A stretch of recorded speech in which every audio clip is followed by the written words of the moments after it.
Kawasaki disease is a leading cause of heart attacks in adults under 30.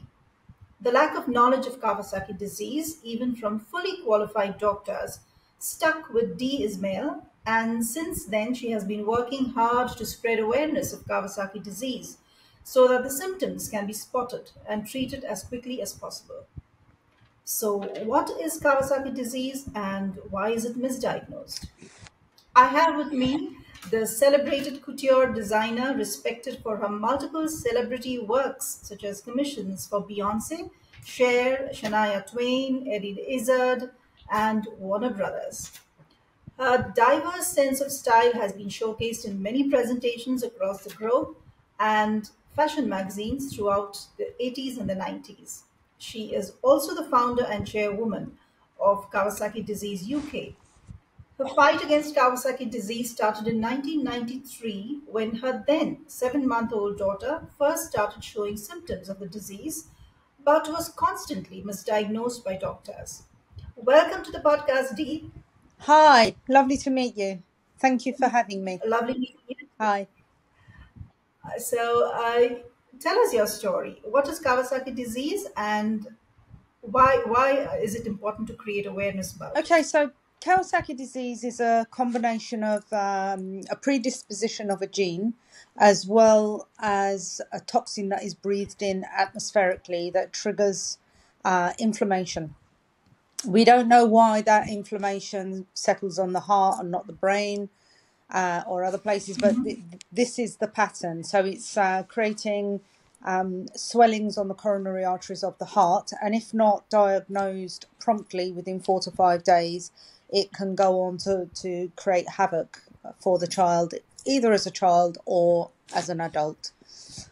The symptoms classically are the fever, the rash, loss of appetite, and I think one of the causes of misdiagnosis because it gets confused for other, A virus.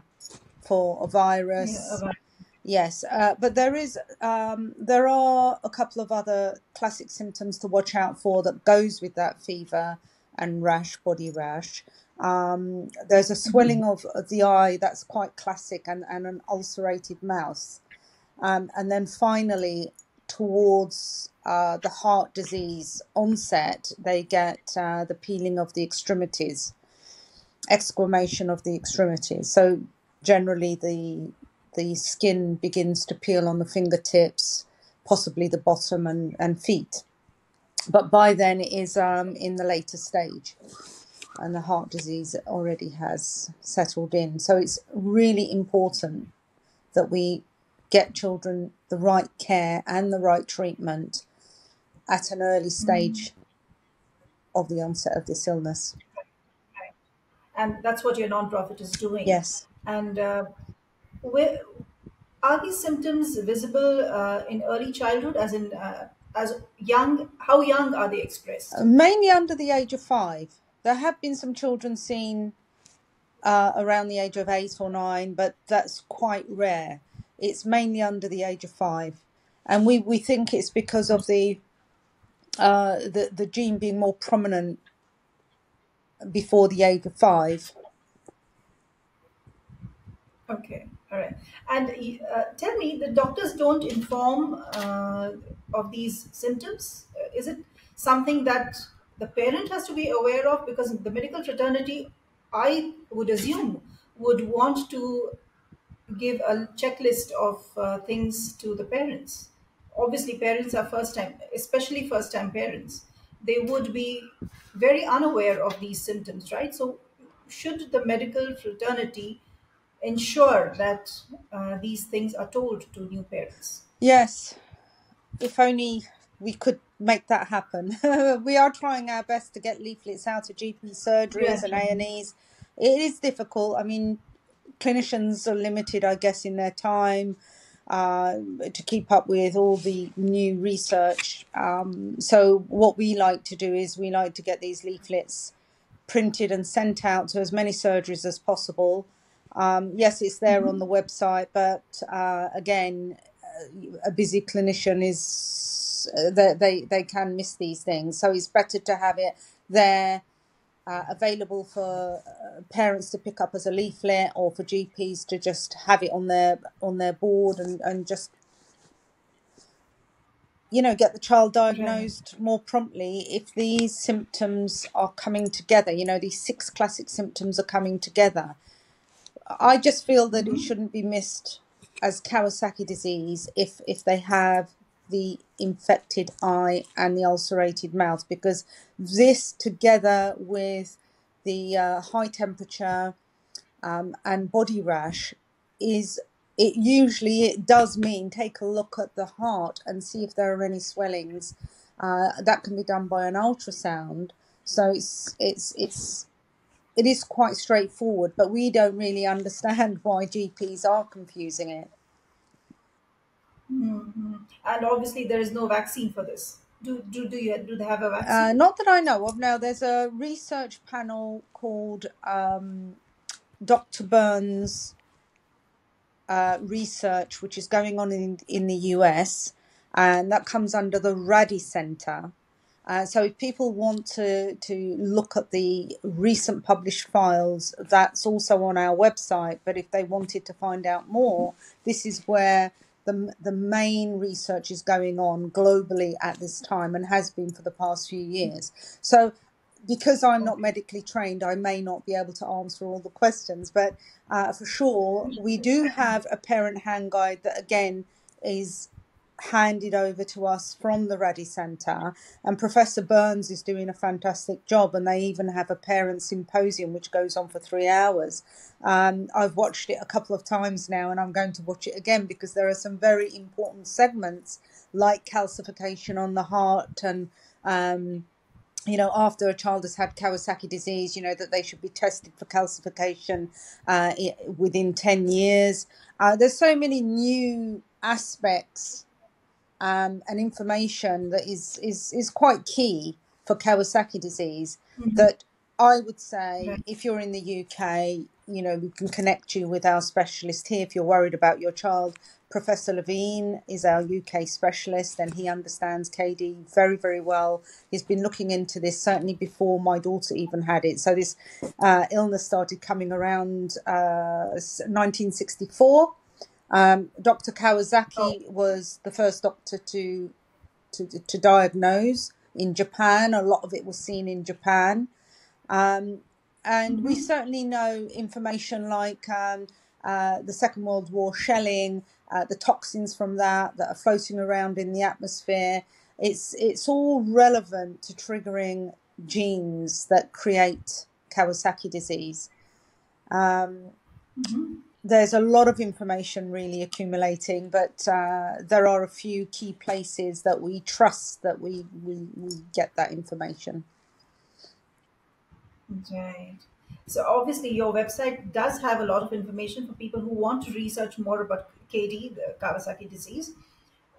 Do you also have, or are you thinking of any collaborations with some research institutes to find out more about this disease, or are you, tracking children who have had Kawasaki disease and are now on the path to recovery? Yes. Okay, so yes to both of those questions, actually, because the Rady Center recognise our organisation, and we've been in touch with them for the past few years now, collecting information, breaking down information, making it available, and we are always looking for more info. I understand that there are a few other charities like us in the UK. I don't know how involved they get with research, but we certainly do like to pick up everything we can and update our website. Yeah, right. And how's your daughter doing today? My daughter's not bad. She's 31 this year. There are some ailments that I feel have affected her because of the weak immunity. You did ask a question about treatment, and treatment actually is immunoglobulin, and that is administered to Okay. the child when they're going through the symptoms of the Kawasaki disease. And that generally just builds up the immune system. So with my daughter, she has struggled quite a lot with her immune system, and I just feel that there is more that we could do to help children be diagnosed on time, because I think the longer it's left, the more damage it does later.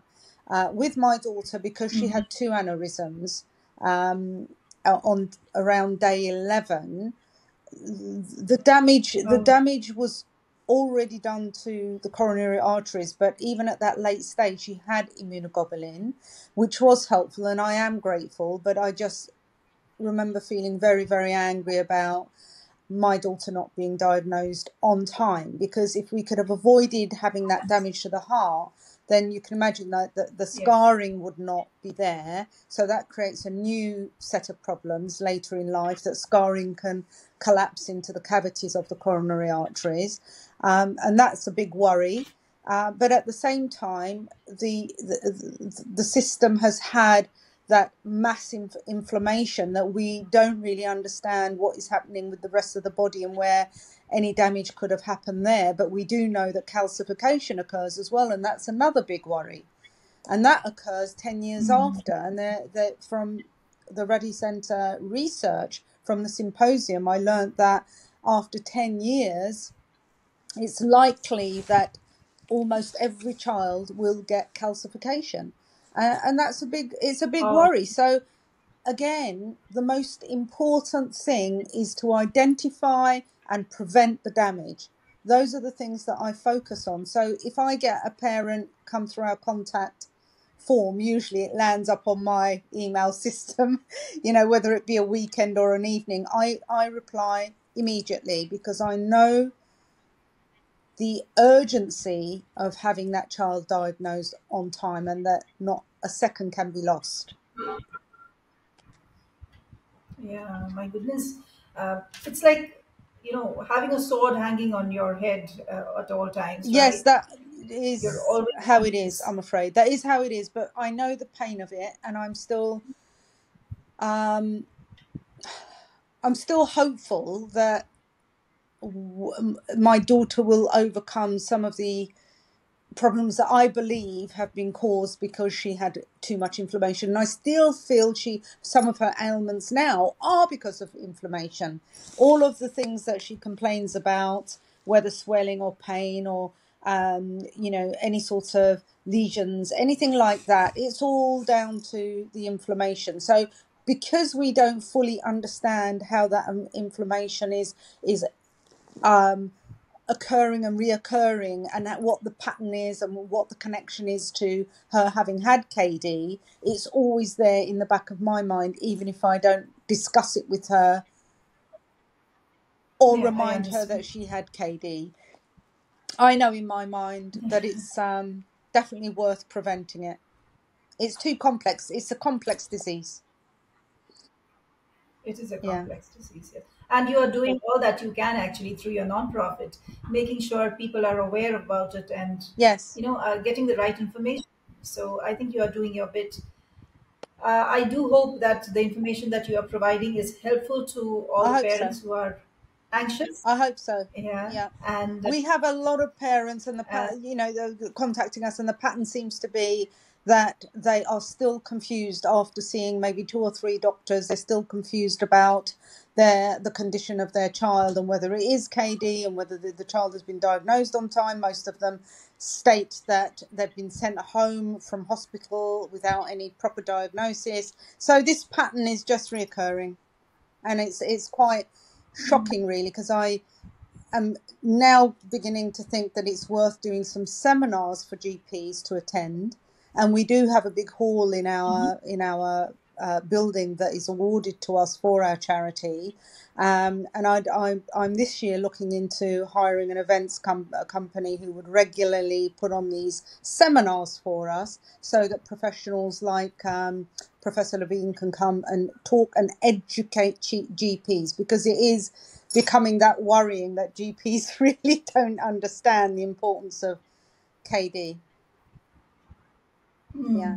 And yeah, even at the I do understand. slightest suspect of KD, it doesn't harm to get that child a scan and just check Right. rather Right. than sending that child off to an A&E, and then the A&E maybe, they send the child home without any proper diagnosis.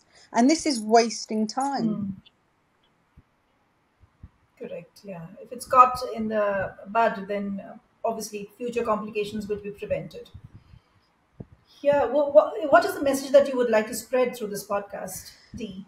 Well, I think we should all be aware, even if you don't have a child, firstly, of the classic symptoms. So those 6 classic symptoms are key. The swelling of the eye, ulcerated mouth, and peeling of the skin, very, very important. But I like to say, please don't leave it until there's peeling of the skin, because that is a later stage. So, Oh, yes, just watching out for those classic symptoms. And please note that we do have a parent hand guide on our website. And any questions, you can also contact our UK specialist, yes. Professor Levine. He's at Imperial College and he's always keen to help. Wonderful. And are you the only person on this nonprofit at the moment working with all the social media and the other aspects of correspondence or No, communicating? I Or do you have have some? a young lady, Prarana, and I also have another young lady, Lucia, who are helping. Yes, they're a strong part of the team. So they're helping with social media and SEO and various other things, and sending out mail shots to press. And yeah, we're doing the best we can. Wonderful. Because I would assume that with your, you know, profession, you would not have as much time, but you are very passionate. I can see that. And the fact that you want to do something about this is, you know, reason enough for you to want to have people to volunteer or help out with your It would be nonprofit. great. Yes. Wonderful.